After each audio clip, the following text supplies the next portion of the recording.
Welcome, I'm Carol Cooper, and together with my APEC colleague Carol Lole Harris, I'll be taking you through a practical update on diagnosing hypertensive disorders of pregnancy, what to do about them, and we'll also be covering some of the latest thinking about these conditions.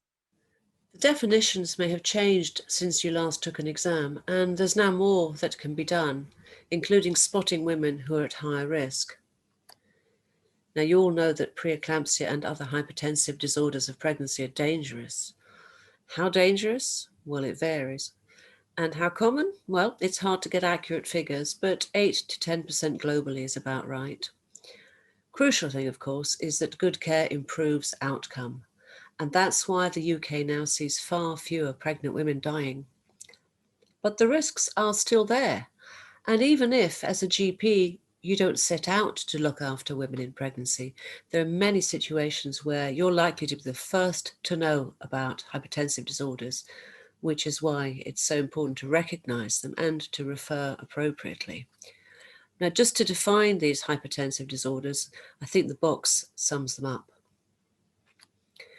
But what about deciding what hypertension is?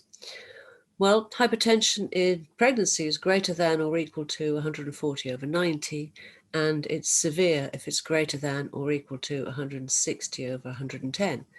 It can be chronic or pre-existing, in which case it's there before 20 weeks, or else it's gestational hypertension, which sets in after 20 weeks. And either of these can easily progress to pre-eclampsia. So don't sit on it. Please refer to a specialist unit for assessment. What will the unit do? Well, they'll look for other risk factors, prescribe appropriate treatment, and schedule antenatal care and postnatal follow-up.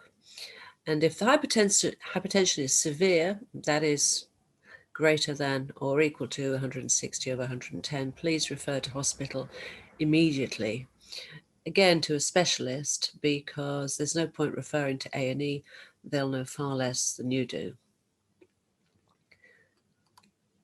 What about defining preeclampsia? Well, there the definition has changed in the last 10 years, and you'll see from this slide that proteinuria is no longer an essential criterion. Instead of significant protein in the urine, you may find maternal end organ dysfunction or evidence of fetal growth retardation.